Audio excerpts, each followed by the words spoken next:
I had just come out of heart surgery. I returned home in the rain, still on crutches, only to find my suitcase on the porch. The lock had been changed, and taped to the door was a handwritten note. "I've sold the apartment. You should be in a nursing home."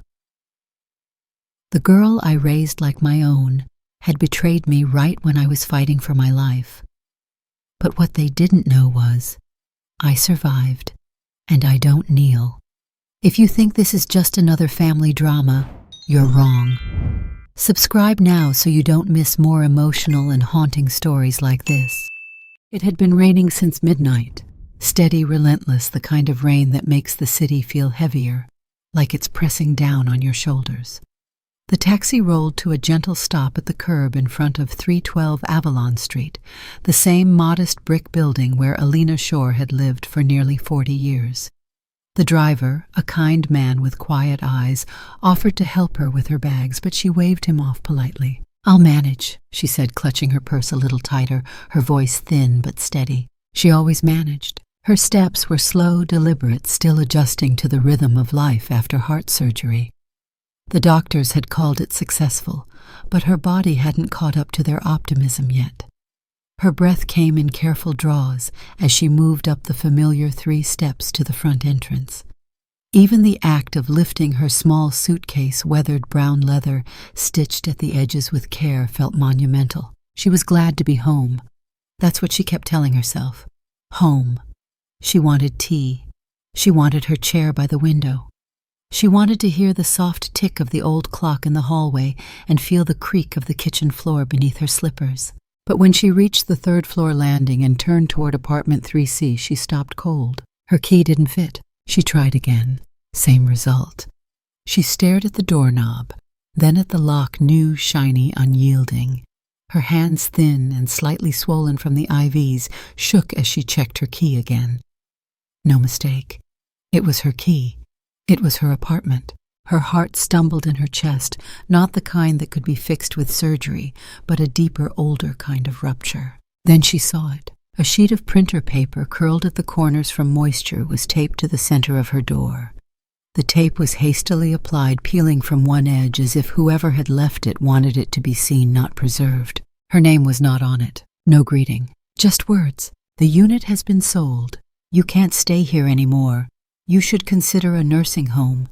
Eden." No dear grandma, no sorry, not even a sincerely. Just Eden, just finality. Alina stood frozen, the note trembling between her fingers. The hallway buzzed with fluorescent lighting and silence. Her bag tipped over behind her, the wheels spinning on their own like they'd been pushed out too. Eden. She read the note again, slower this time, as if the words might morph into something kinder if given a second chance. They didn't. Each sentence struck like the cold metal of a closed bolt. The apartment, her apartment, was no longer hers.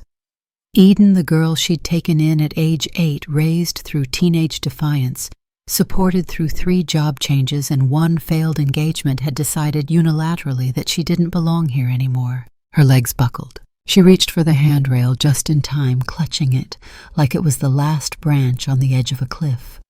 Her heart beat fast, then slow, then irregular, an old rhythm she hadn't heard since before the surgery. But even now it wasn't fear of dying that gripped her. It was the stunning, blinding realization that she'd been erased. Eden had waited until she was on the operating table to strike. The planning, the coldness of it, it wasn't just betrayal, it was strategy. Alina leaned her head against the door, closed her eyes, and breathed. Rainwater dripped down the back of her coat, but she didn't move. She imagined the warmth of her apartment just behind the door, the painting of Alexander in the hallway, the lavender-scented sheets, the window that overlooked the garden below. She could almost hear the tea kettle whistling, could almost see the steam rising from her favorite mug. But that world was gone now. Somewhere behind that locked door was a stranger's life forming furniture, being moved in laughter that didn't belong to her, the slow fading of her scent from the walls. It was one thing to lose something through time. It was another to be pushed out of it like trash. She sat slowly on her suitcase, her coat soaking through from the rain, and for the first time in years, her hands began to tremble uncontrollably. Her body had been stitched back together by surgeons, but her spirit, what doctor could fix that? How long had Eden planned this? Had she signed the papers while Alina was still under anesthesia? Had she hired movers, changed the locks within hours? Was this the plan all along? A clean break, a quiet eviction masked as concern. You should consider a nursing home. The line echoed in her head, sharp and dry. It wasn't a suggestion, it was a sentence. Was this what she had become to Eden? A burden, a number on a health chart.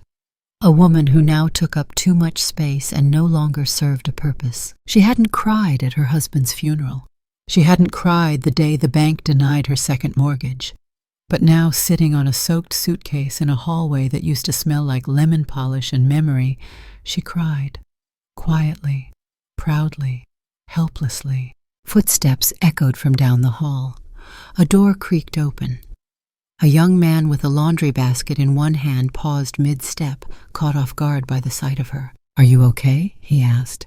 She didn't look up, didn't answer. He stood there awkwardly, then slowly backed into his apartment, the door clicking shut again.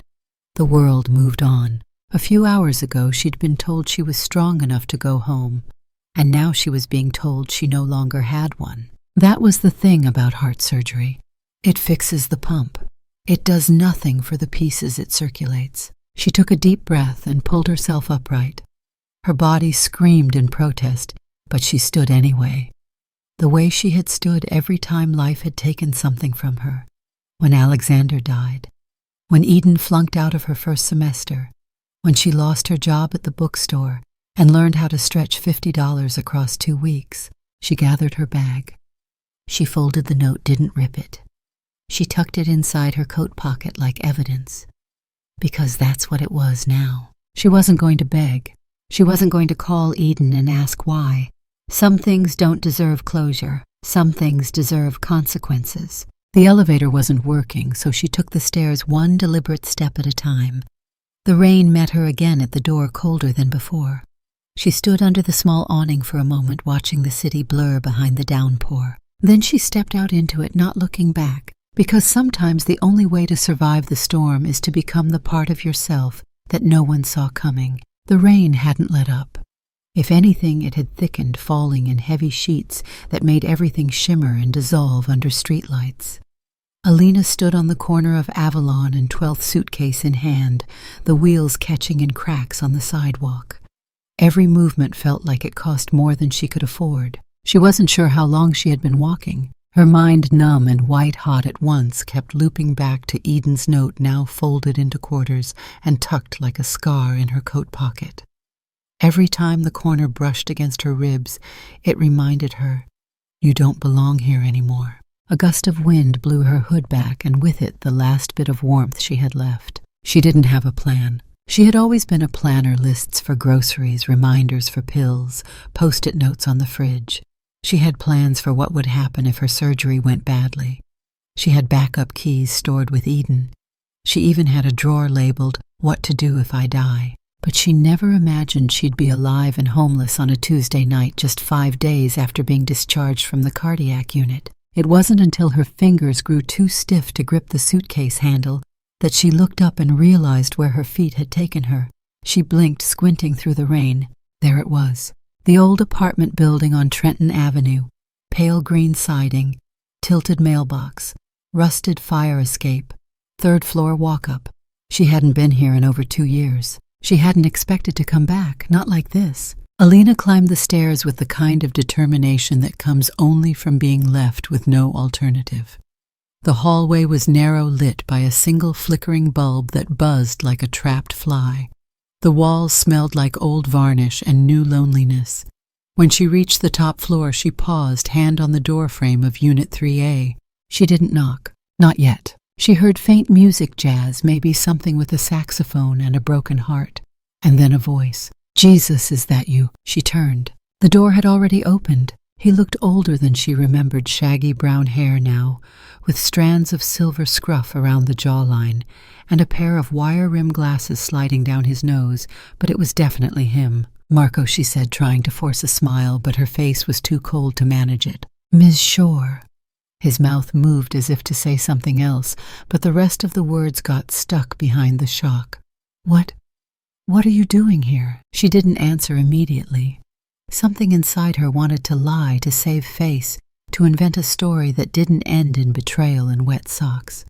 But her eyes gave her away. He looked down at the soaked suitcase, the rain-glossed coat, the tremor in her hand. "Come in," he said, stepping aside without hesitation. "Now!" The apartment smelled like basil and burnt toast. A heater ticked softly in the corner, and a space heater hummed near the armchair. It was warm, it was ordinary, it was everything she needed. He took her coat, hung it on a peg. She sat in the chair, her fingers slowly coming back to life. "Do you want tea?" he asked. "God, yes." He disappeared into the kitchen. She looked around. Not much had changed. Still a pile of books by the window. A corkboard cluttered with flashcards and sticky notes. A photograph of a woman and a dog, his sister maybe. Or a girlfriend. A different life. Marco returned 2 mugs in hand.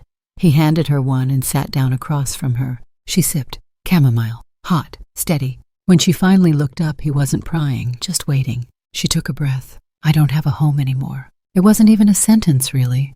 More like a confession whispered to the walls. Marco set his mug down gently. What happened? And she told him. Not everything. Not yet. But enough. The hospital, the lock, the note. "Eden," he said, voice tightening. "She did that." Alina nodded. He didn't speak right away. His jaw tensed. His eyes flicked to the window like he wanted to scream into the night. "You took her in when she was a kid.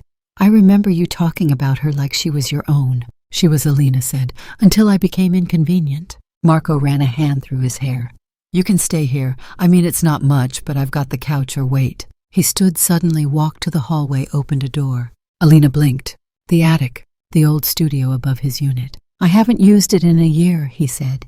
"It's dusty, but the windows work and there's an electric radiator. I can help you set it up." Alina's throat caught. She remembered the attic well. It had once been a writing space, then a sublet, then storage. She remembered letting Marco use it when he couldn't afford a full apartment. He paid her in kindness and sandwiches back then. She followed him up the narrow stairs. The attic door creaked open like it hadn't been touched in ages. Inside, dust motes floated in the flashlight beam. A mattress rolled and leaning against the wall. A rickety desk. Crates. One lonely chair. "It's all yours," he said. And it was. Not much, but in this moment it was the difference between exile and existence. She nodded slowly, eyes misting not from the dust. Later, after Marco helped her lay down a fresh sheet, plugged in the heater, and brought up a lamp, she was left alone. Her bag sat quietly by the door. She unzipped it, unpacked the basics, sweater, medication, her small wooden jewelry box. She turned to the crates stacked near the far wall. Old storage. Things forgotten. She didn't mean to go digging, but her hands moved on their own. Beneath a sheet of plastic was an old cedar chest, locked. The kind with a key she hadn't seen in decades. But she knew it. Alexander's. She had last seen it before the accident. When they cleared out his things, the chest had been misplaced, or so she thought. She ran her hand over the lid, her fingers tracing the grain like a map of a lost country. It wasn't locked. She opened it. Inside, stacked in perfect rows, were folders yellowed but crisp. Manila sleeves labeled in his handwriting. One said Emerald Trust, Shore Holdings, another Gull Point, third property transfer, a third hold until 2030 or death AS. She stared at the names, then the numbers, deeds, notarized documents, trust assignments, all signed by Alexander Shore, all held under legal proxy names she didn't recognize, but all pointing back to one person, her. It didn't make sense. He'd never told her, never hinted, never discussed a single one of these. Had he hidden them to protect her, or to protect the assets from someone else? Eden. The name landed like a rock in her chest. Had she known? Had she found this once and hidden it? No, she couldn't have. The dust was too thick. The chest hadn't been touched in years. Which meant one thing. This was never meant for Eden. This was meant for her. Alexander had trusted her to find it. To know what it meant. To act when the time was right. She wiped her hands across her lap, grabbed the first folder, opened it fully. And for the first time since her heart surgery, she felt something return, not anger, not grief, but something older. Purpose, not revenge. Not yet, just purpose. and that would be enough for now. Marco wasn't a full-time lawyer yet. He was still a student months away from sitting for the bar, but law had changed the way he looked at the world. It gave structure to things other people passed off as misfortune. It gave names to wrongs. It made harm traceable. So when Alina laid the folders out across the attic floor carefully, with the slow reverence of someone unsealing memories, Marco leaned in like a surgeon. He put on his reading glasses, cracked his knuckles, and began to do what law school had taught him best: read between the lines. The documents were old, yes, but organized. Alexander Shore had kept meticulous records down to the date of every property transfer and the full name of every trustee. There were trusts, shell companies, layered signatures.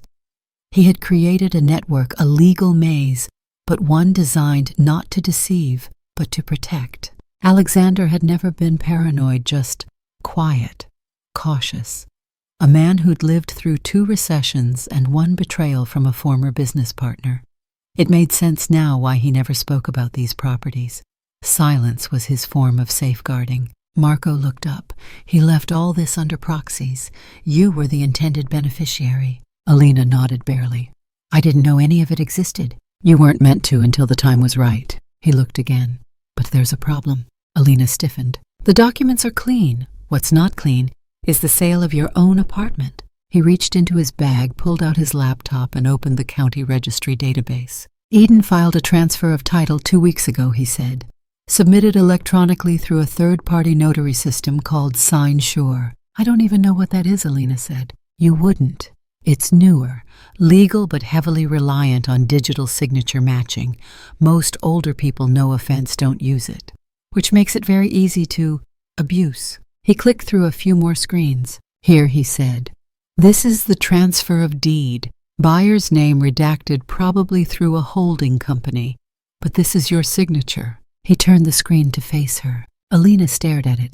Her name was there, Alina Shore, in bold cursive, but it wasn't hers. It looked like someone trying to imitate it, slanted too far. The S curled like a snake, not a swan. The I dotted too high. It was close enough to pass casual scrutiny. It's not mine, she said quietly. I never signed that. I know. Marco opened a second file. And here's the kicker. The transfer form includes a digital fingerprint, a scanned biometric that Eden submitted alongside your supposed e-signature. He leaned back. Want to guess whose fingerprint it is? Alina stared. He pulled up a report from a third-party lab. I paid a guy in my program who used to intern at a forensics lab. He compared this to your DMV records. The print doesn't match. Alina went still. I have a pacemaker, she whispered. My hands, they shake. I couldn't have signed anything without someone noticing. She didn't just forge your name, Marco said.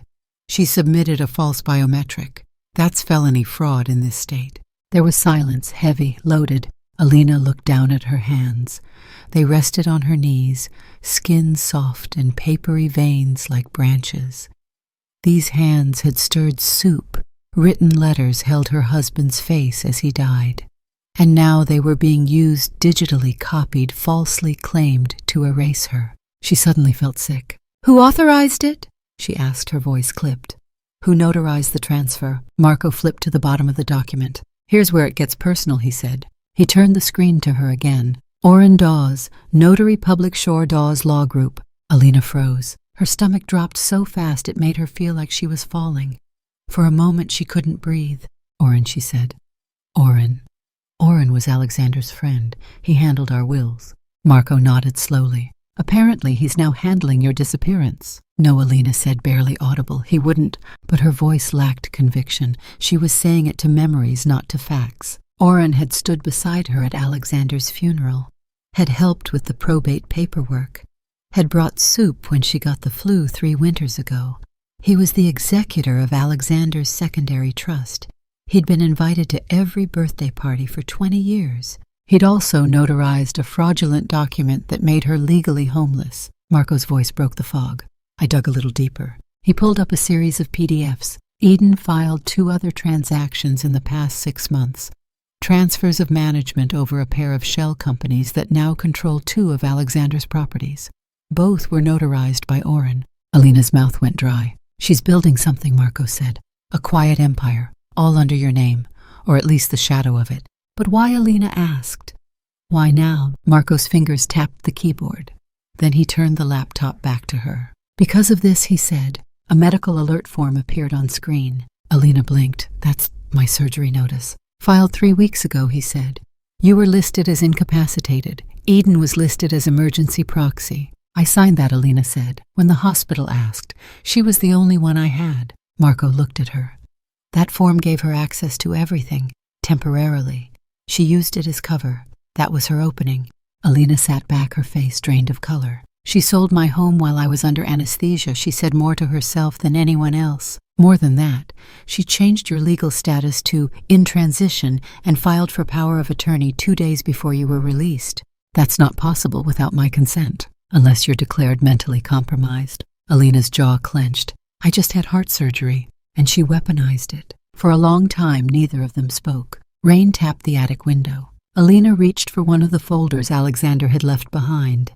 Her fingers brushed the edge of a certificate of ownership for a warehouse near the docks. She used to think he was paranoid. Now she realized he was just ahead of his time. She did this while I was unconscious, she said finally.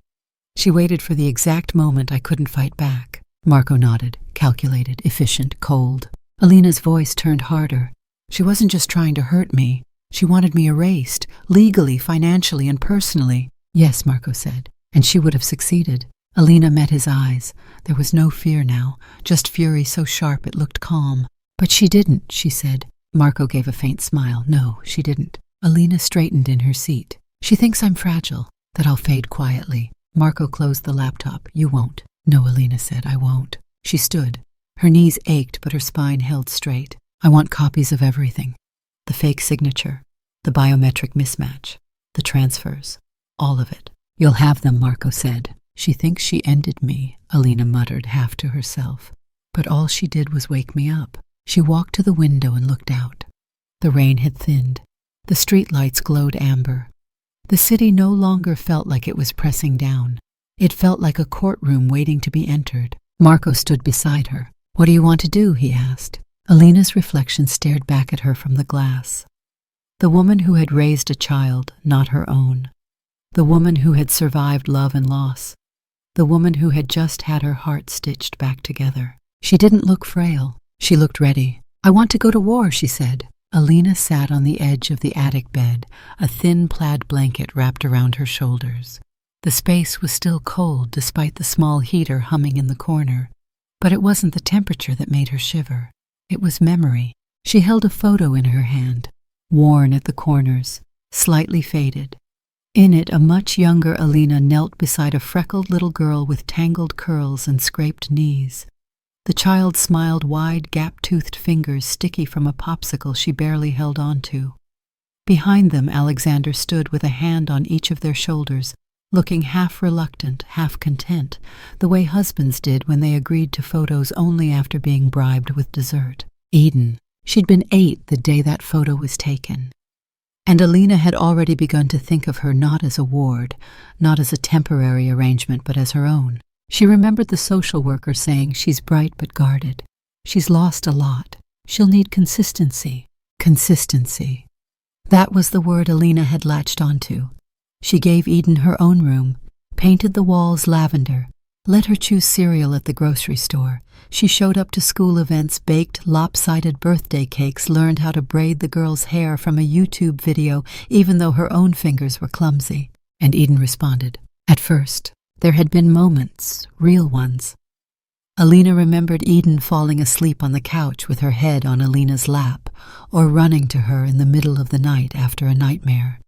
She remembered Eden clutching her tightly at Alexander's funeral tears, soaking through her black dress. Those were not the gestures of a con artist, but the shift had come slowly, quietly, like rot under wallpaper. It began after Alexander's death. The official story, single-car accident, rainy road, no foul play suspected. The police called it tragic. Neighbors brought casseroles. Eden was 16. She didn't cry at the funeral, not once. She stared at the casket with her arms folded tight, jaw locked. And when the service was over, she didn't speak to anyone, not even Alina. A week later, she asked about the will. Alina had laughed gently. "Sweetheart, we'll figure it all out. There's no rush." "I'm just saying," Eden had replied. "It's better to know where things stand." It was the first crack. Over the years that followed, Eden became efficient, helpful. She managed bills, arranged appointments, filed taxes online for Alina.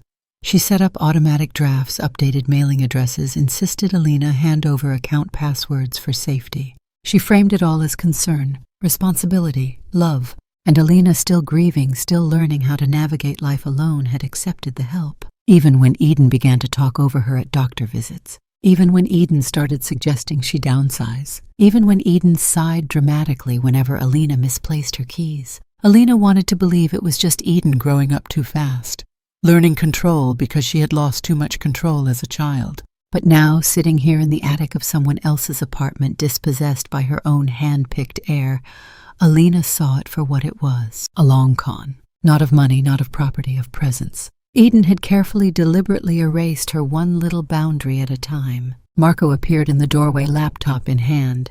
"I've got something." Alina blinked out of her reverie. "What is it?" He walked in, set the laptop on the desk, and turned it toward her. "I traced the trust entities Alexander set up. 2 of the LLCs were listed under dormant holding companies. But recently they've become active again. Money's moving." "Whose name?" she asked. "That's the thing. It's not Eden's. It's someone named Brindle Foxworth. Sound made up?" "Desperately." Marco smiled grimly. "That's what I thought too." He pulled up another screen. "I ran the EIN registration through a database I have access to through school. Guess who filed the creation paperwork?" He clicked. Eden Shore. Not under her name, but under her email. Marco tapped the screen. "She created this company last year. Filed as a Delaware Corp classic move if you want to obscure ownership. She's been collecting rental income from 2 of Alexander's properties through this shell, quietly, monthly, into an account I can't access, but it's there." Alina stared at the screen. She used her own email. "Amateurs always get cocky," Marco said. Alina felt the rage rising in her chest, but it wasn't hot. It was cold, controlled, like a current running beneath her skin. "How much has she taken?" "Conservatively 80 grand over 14 months. She was working a part-time job at a boutique last year," Alina whispered.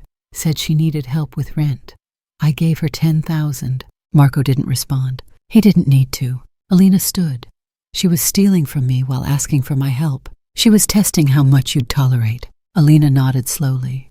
"And I passed the test. I tolerated everything." She turned back to the photo in her hand. That little girl with sticky fingers and an oversized grin, what had become of her? Had she died with Alexander? Had Alina raised a stranger? Or had she simply loved someone who never loved her back? It wasn't just betrayal. It wasn't even heartbreak. It was grief for something that had never been real. "She used to call me her best friend," Alina said quietly. "She said I made her feel safe. And now she's using that safety to lock you out." Alina looked at him. "You're sure she owns those companies?" "She controls them. Might have put someone else's name down legally, but she's directing the funds. She didn't anticipate you'd ever come looking. Why would she? I was supposed to be dead or declining. She gambled on your silence. She's about to lose." Marco hesitated. "Do you want to press charges?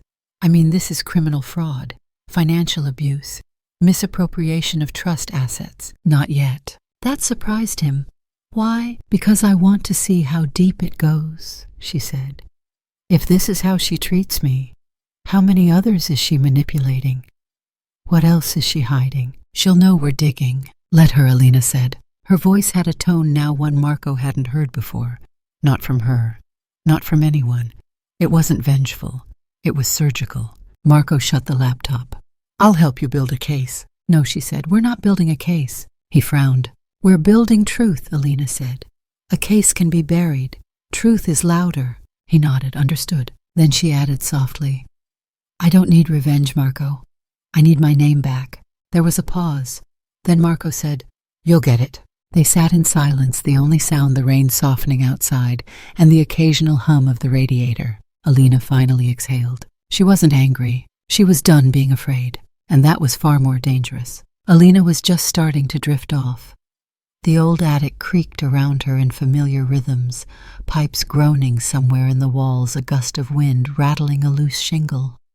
A moth bumped against the window pane. It was the kind of silence that didn't comfort, it warned.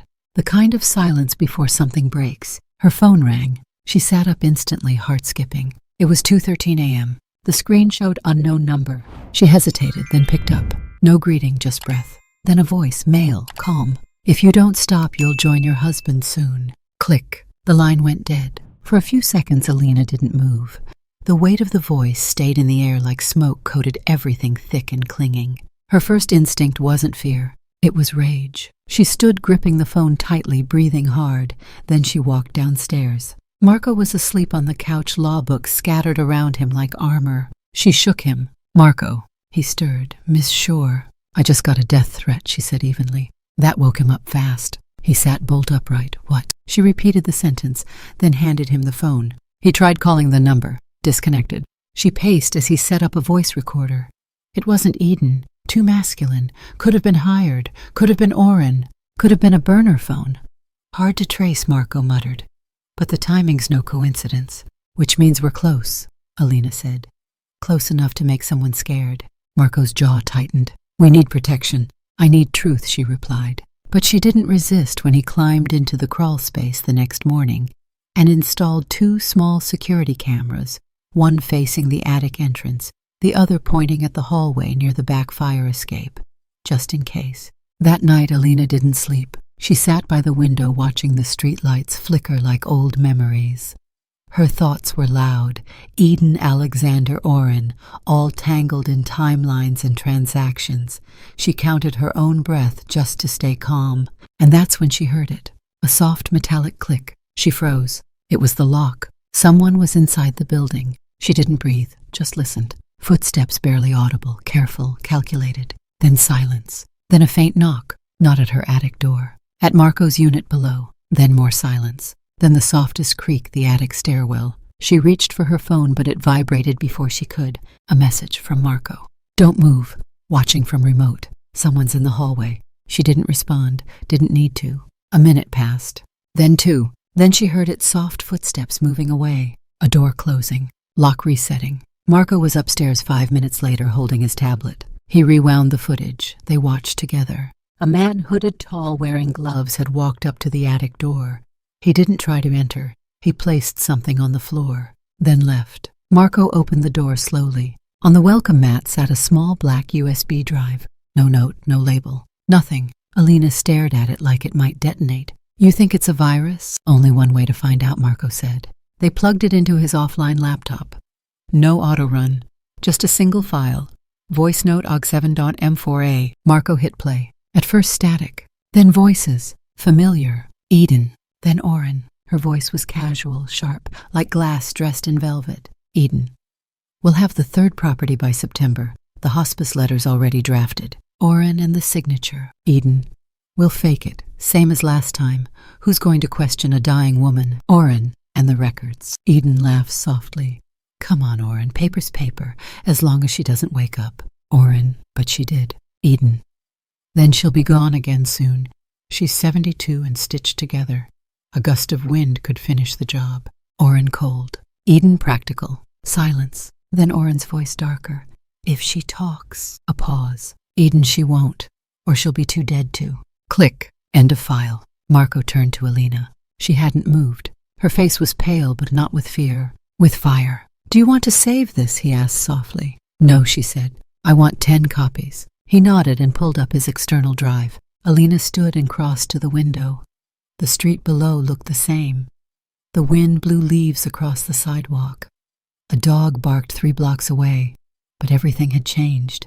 This wasn't betrayal. This was premeditated murder by circumstance. She had been scheduled to die. Conveniently, quietly. Her signature had become a permission slip for her own erasure. They were right about one thing: she had been stitched together. But they were wrong about the rest. She was not delicate. She was not fading. And she was not done. She turned to Marco. "Can you get that audio to a reporter?" He blinked. "I thought you wanted to go through the courts. I want the world to hear what they said. I want this whispered in every office, played in every courtroom hallway, hung in the air like a curse." He smiled slightly. "I know someone at Channel 9. "Good," Alina said. She sat down again, folding her hands calmly. Then after a beat, "Let's make them wish I had died." The morning after the USB, Alina didn't sleep. She didn't rest. She didn't even sip her tea. She wrote. Her hands, though thin and trembling slightly from time and tension, moved with clarity. Each page she printed, each document she clipped together, each note she scrawled in the margins. It was like building armor, not for her body, but for her truth. Marco stood nearby, watching his expression caught somewhere between admiration and worry. "You sure about this?" he asked as she sealed the envelope, thick, padded, heavy. Alina nodded. She needs to see it all. Not just the crime, the story. She held up the envelope. On the front, Naomi Beckett, Metro Desk Financial Crimes Unit, an investigative journalist who had once brought down an entire hedge fund family with a 3-part exposé in the New York Ledger. Naomi didn't sensationalize. She listened. Alina had read her work for years. She's the kind of woman, Alina said, who doesn't blink when someone tries to scare her. Marco handed her a prepaid courier envelope. Let's hope she doesn't start now. Naomi Beckett was drinking her second espresso of the morning when the envelope landed on her desk. No cover letter, no contact number, just a sticky note on the top folder.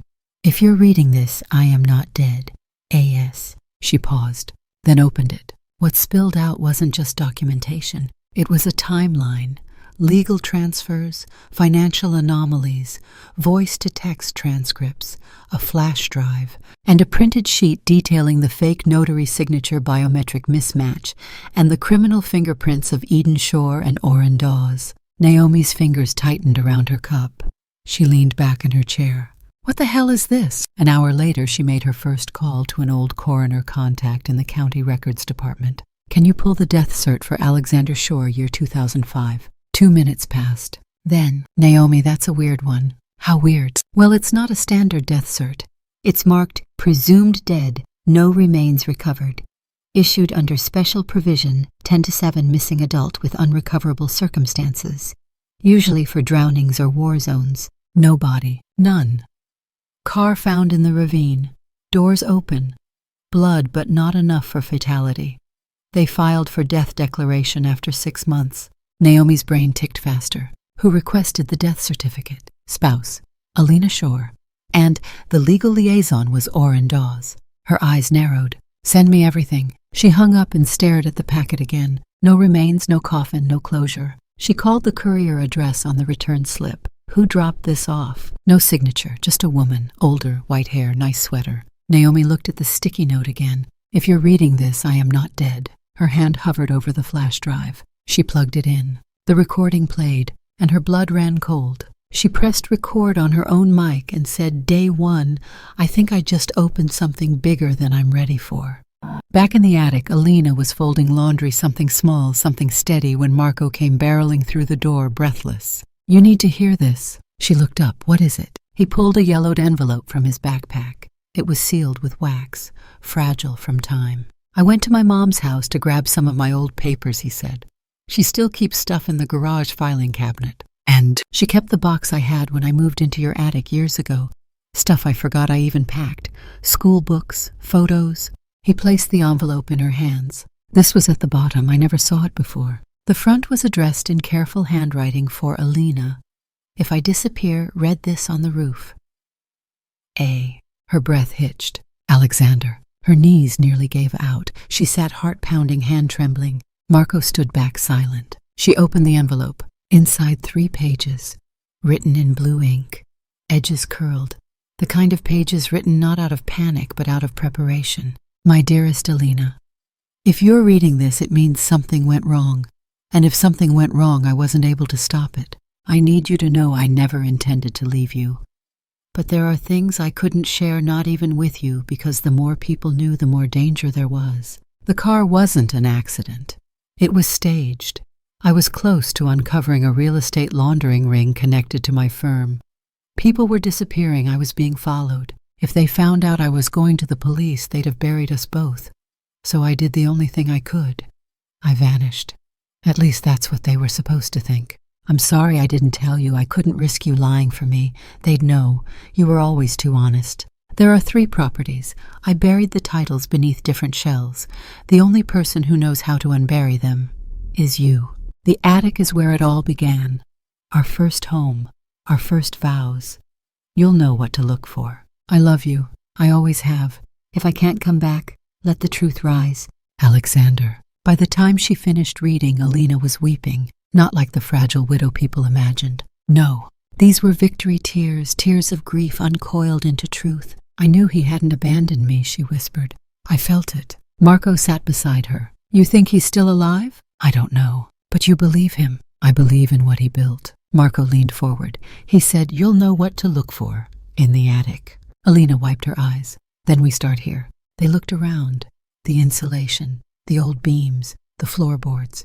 The attic wasn't just a hiding place. It was a map. And for the first time in 2 decades, Alina Shore felt like she was no longer alone in this war. She had her husband's words, she had Marco's hands, and now she had Naomi's voice. The storm wasn't coming. It had already begun. The courthouse steps were slick from last night's rain. Alina stood still for a long moment before climbing them, each stair a reckoning. She wore a dark gray coat. Simple, severe, not for pity, for presence. Inside the hearing room buzzed. A small crowd of reporters had gathered after Naomi Beckett's article dropped just 36 hours earlier entitled, The Widow in the Attic, A Hidden War for the Living Dead. But Eden walked in like the cameras belonged to her. She wore cream. Always cream. Tailored and neat. The color of innocence if you didn't know better. Her heels clicked with confidence. Oren Dawes followed behind her, briefcase in hand, his face tight, his jaw grinding.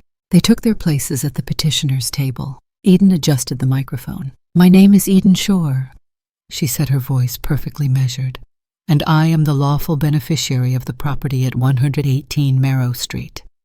My aunt Alina Shore previously expressed her desire to transfer ownership to me as part of her estate simplification. The documents presented reflect this voluntary transition. She smiled, sweet, controlled, a lie dipped in honey. Then the judge nodded toward the back of the room, and Alina stood. She walked to the respondents' table slowly. Her steps echoed in the chamber. The courtroom seemed to shift around her as if everyone had leaned forward at once. No makeup, no rehearsed lines, just a leather-bound folder in one hand. I am Alina Shore, she said into the mic, and I did not give away my home. I was taken out of it. The judge raised an eyebrow. You claim the transfer of property was involuntary. I claim, she said, opening the folder, that it was orchestrated. Marco sat beside her, silent, prepared. On his laptop, a folder was open. Exhibit A, audio recording. Permission to present recorded evidence. Marco asked, his voice even. Oren stood. Objection. My clients were not made aware of. Your clients are on tape, Marco said, meeting his eyes. If they're worried about fairness, we can replay it twice. The judge gestured. Proceed. Marco hit play. The courtroom filled with the voices from the USB. Eden's casual cruelty. Oren's complicity. Laughter about a dying woman. The words, she won't talk, she'll be dead. Gasps. Oren's face went pale. Eden froze, then forced a smile thin as thread. This is fabricated. Anyone can fake audio. Alina slid the next paper forward. Voice forensic report. Dated and certified by an independent lab. Positive match on both speakers. Another page. Medical documents confirming I was under general anesthesia the day the property papers were signed. Not conscious. Not competent. Another page. Biometric mismatch on thumbprint. Another. A letter from my husband. Presumed dead. Now confirmed legally misclassified. Evidence of property laundering involving 3 LLCs. The judge was reading. Marco added.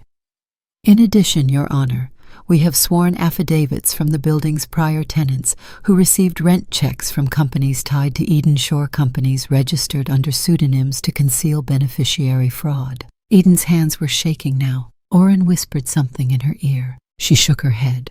Too late. Naomi Beckett was sitting in the back row, scribbling rapidly. The judge leaned back, his face unreadable. Ms. Shore, he said, looking at Eden now, not Alina. Can you provide a single document notarized and unchallenged that supports your claim that the respondent voluntarily relinquished ownership? Eden tried to speak, failed, then nodded toward Oren. He stood. We have a video of her speaking about 2 months prior, Alina interrupted. And I was on medication that affected memory. I have my medical file here. The judge held up a hand. Silence fell again. Then he spoke. This court finds that sufficient cause has been presented to suspend all property transfers related to 118 Merrow Street and associated holdings under Alexander Shore. Further, this court orders a temporary injunction against any financial movement tied to LLCs listed under Brindle Foxworth and related entities. Eden gasped. The judge's voice grew firmer.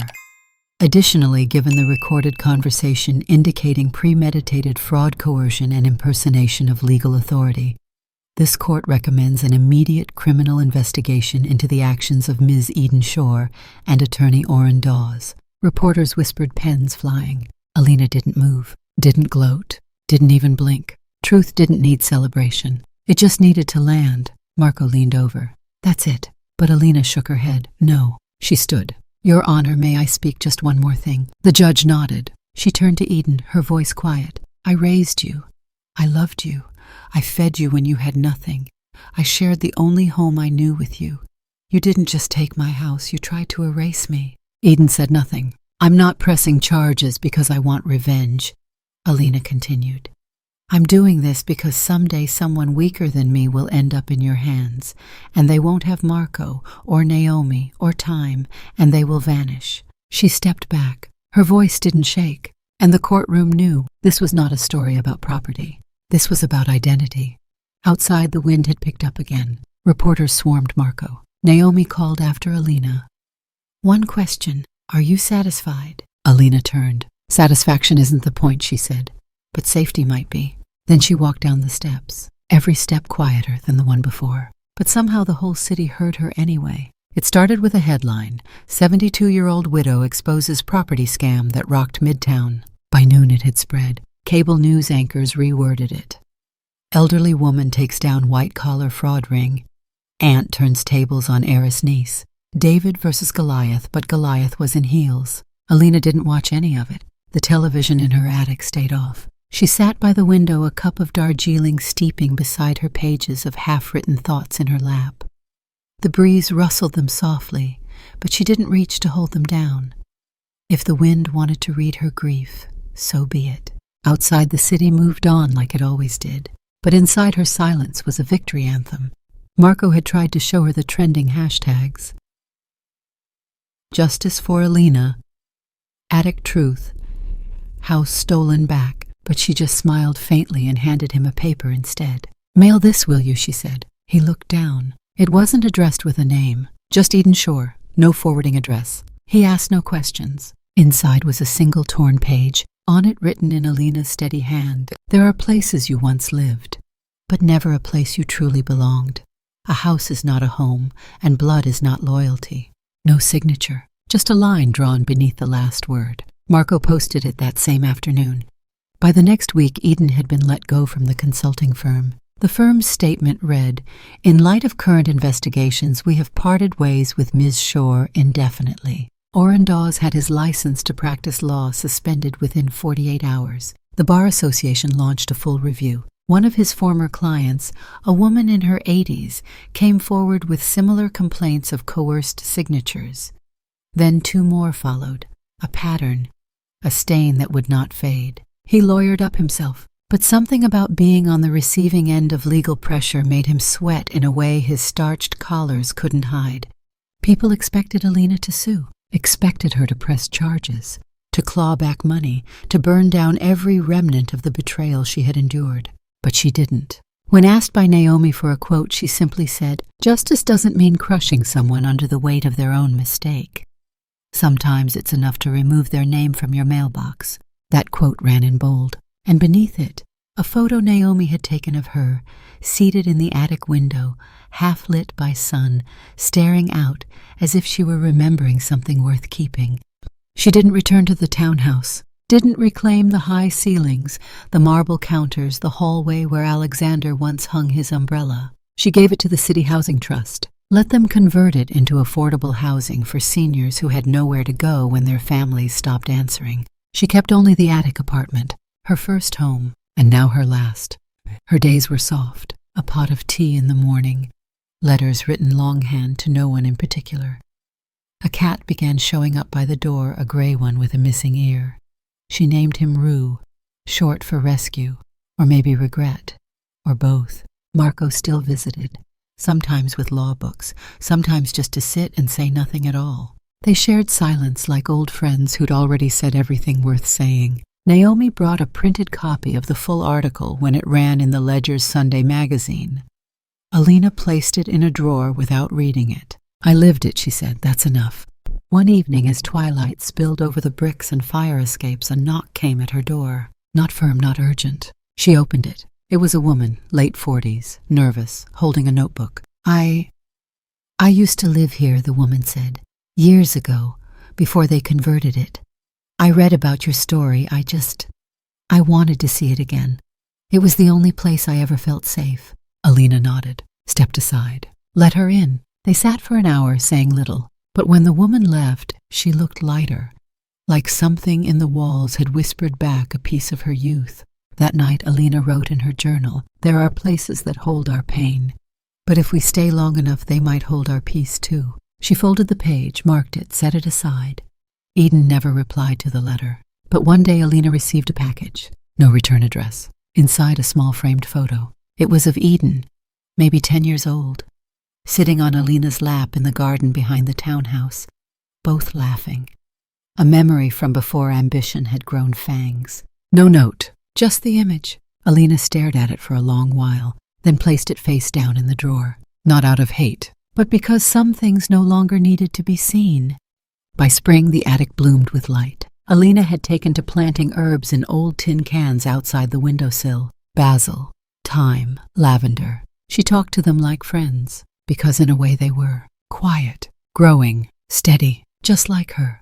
And on the wall above her desk, framed in a soft wooden border, hung Alexander's final letter. Every so often she would read it again, not because she needed the answers, but because it reminded her of the man who chose silence to protect her, and how in the end she chose truth to protect herself.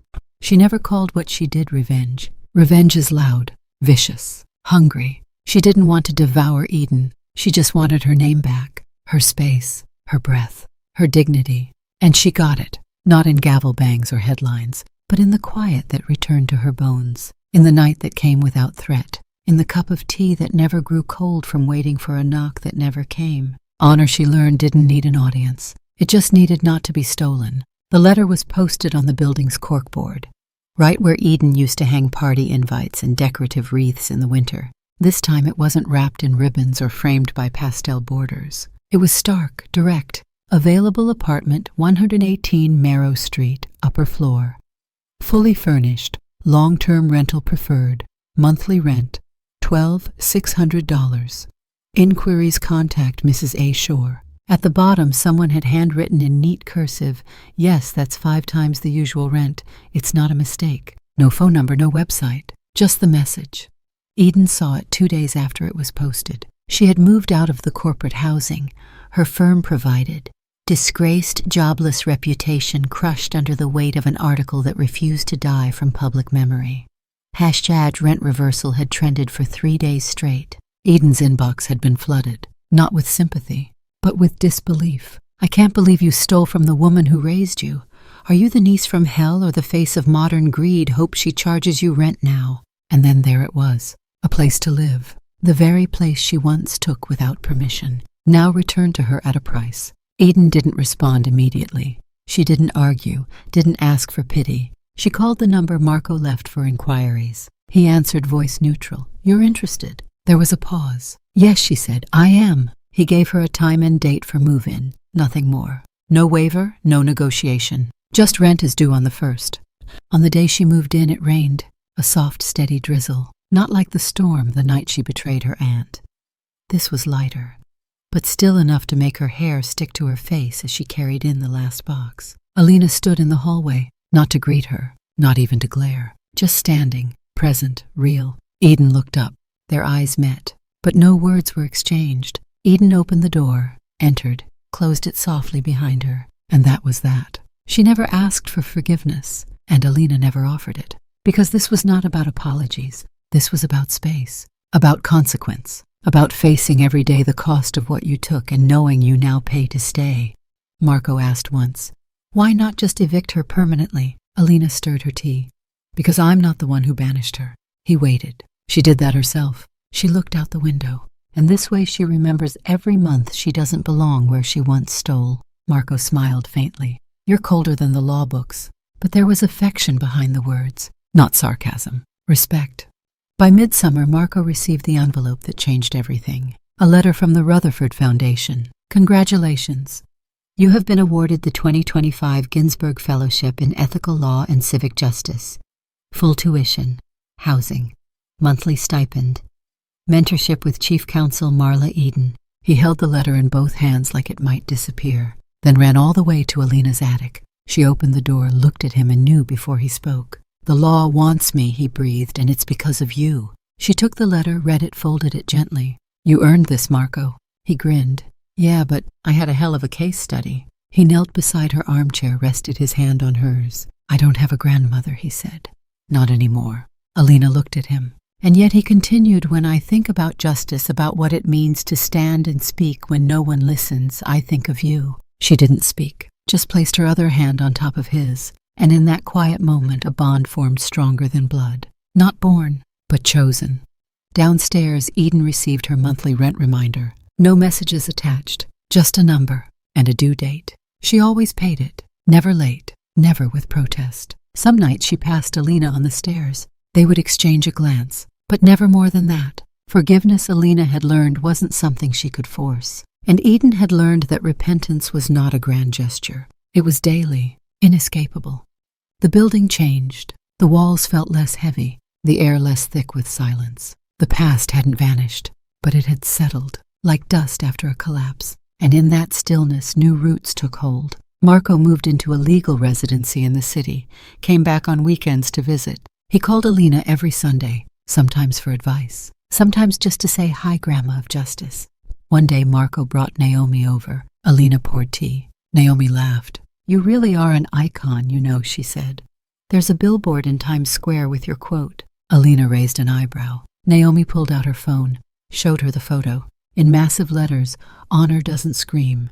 It stands still and waits to be seen, sure. Beneath it, a link to elder rights resources. Anonymous donor, Naomi said, but we both know who it was. Alina looked down at her teacup. I didn't scream, she said softly, but I'm glad someone listened anyway. Naomi reached across the table, touched her hand. We didn't just listen, she said, we believed. That night, Alina sat by her window pen in hand. She wrote in her journal, justice doesn't always slam doors. Sometimes it just changes the locks and asks if you're willing to pay the price to walk through again. She closed the book, watched the city. Eden's lights were still on. Rent was due next week. And Alina, she would be here, in the attic, above it all, but never alone. The idea came from Marco. They were sitting at the edge of the community garden, the spring breeze fluttering the pages of Alina's journal, when he said it quiet like he wasn't sure she'd accept it. Ireland, he said. You once told me Alexander was born in a village near the coast. You ever been? She shook her head. I had the tickets once. The suitcases. Everything she said, brushing dirt from her fingers. But then Alexander's accident happened. I canceled the flight and never quite looked back. Marco leaned his elbows on his knees. I looked it up. The place. It's called Doolin, right near the cliffs of Moher. Alina's breath caught just slightly. That's the place from the story he used to tell, she whispered, where his mother watched the sky meet the sea and said, that's where the soul rests. Marco didn't speak. He didn't need to. A week later, they were on a plane. The air in Ireland smelled different, fresher, saltier, as if it had remembered something she forgot. They stayed in a cottage made of gray stone and green ivy run by a widowed woman who left them warm bread and fresh sheets. Alina spent the mornings walking barefoot through the wet grass and the afternoons journaling by the fire while Marco read in the corner. But it was the cliffs that called to her. On the fourth day they went. The wind at the cliffs of Moher was merciless. It yanked at scarves, clawed at coats, ripped hair from its roots, and scattered it like secrets. But Alina stood firm, her boots dug into the earth like she belonged to it. Marco kept a respectful distance camera slung over his shoulder, his eyes on her just in case. But Alina didn't waver. She looked out at the jagged edge of the Atlantic. and imagined what it must have been like for Alexander as a boy standing right here, small and unsure, imagining a life somewhere beyond the horizon. She reached into her coat pocket and pulled out a folded note, yellowed, wrinkled. A letter Alexander had written to her once. In it he had written, "If I ever vanish, follow the wind. It will lead you back to what we dreamed." She read the letter again, then let the wind take it. It danced for a moment, looped and twirled and lifted like a bird unsure of direction, and then vanished into the sea air. Alina closed her eyes and whispered, "You left me a house. They tried to steal it, but I found it again. I'm still here. I kept the dream." She didn't cry, not then, not until later when they sat in a pub filled with music, and she sipped a drink that burned a little too sweet. Marco put a hand on hers. "You okay?" She nodded. "I'm full," she said. And it was true, not of regret, but of something softer, something sacred. When they returned, the city looked different, not because it had changed, but because she had. She unpacked slowly. Every object felt like it had waited years to return to its rightful place. She stood in front of the mirror in her attic and didn't see a survivor. She saw a woman reborn, and then she opened a drawer. Inside, the property titles, the deed folders, the accounts she had reopened after the trial. Everything returned to her in her name untouched. She took out a pen and began signing. Marco was mid-toast when he read the documents. He looked up, blinking. "You're giving me all of it." Alina nodded. "All 3 properties. The trust, the art collection, the shares Alexander left in your name through proxy." Marco set the glass down, too stunned to speak. "But why?" Alina smiled. "You found me in a room I didn't know I was allowed to return to," she said. "You defended me when no one else even noticed I was missing, and you never once asked for a thing." He shook his head. "But I'm not your family." She looked at him, eyes clear, certain. "You are now." They filed the papers quietly. No press, no announcements, no fanfare, just a signature, and a handshake that felt like something bigger. That night Marco cried, not because he was rich, but because for the first time he felt chosen, worthy, seen. Eden received an envelope a week later. Inside, a notice that her rent had been lowered back to market value, and a post-it in Alina's handwriting. "This place will never be home, but it no longer has to be a punishment." No lecture, no demand, just a line in ink soaked with mercy. The attic smelled like rosemary and tea. Alina sat at her desk, lit only by the soft pool of her reading lamp. She wrote in her journal, "Legacy is not made of money. It is made of choices, of who we stand for, of what we refuse to forget. I didn't win. I just endured. And somehow that was enough." She closed the book, turned off the light, and the room settled, like the past had exhaled. Somewhere in Ireland, a folded letter lay beneath moss and rock held by the salt and silence of the cliffs.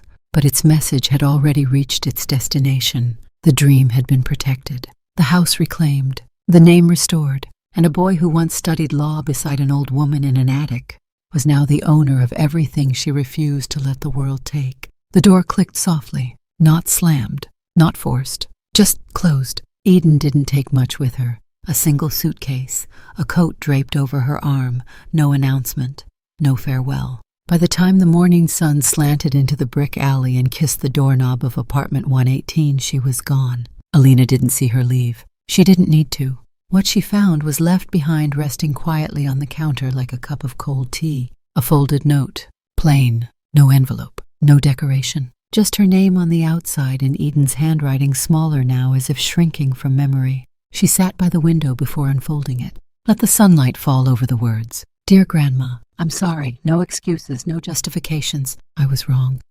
And I know that now deep in my bones. If I could go back, I wouldn't try to be clever. I'd try to be kind. But if it's too late for that, then I only hope you can be at peace." "Eden." Alina folded the note once, then again, pressed the crease with her palm, and placed it in the drawer beneath the window without a word. Not out of cruelty, but because some apologies don't require answers, only silence, and air, and space for change if it ever dares to come. She poured tea. The kettle whistled soft and low like a breath she didn't realize she had been holding. 2 cups, but she poured just one. She opened the window wide. No screen, no curtain, just air, sky. A pale blue stretch spilling into the room like forgiveness without a sender. The attic had always felt like a halfway place, Not quite roof, not quite home, a space to store grief or shelter memory. But today it felt different, lighter, not emptier, just wider, like the walls had loosened, or maybe like she had. Across the hall, Marco's voice drifted through the drywall.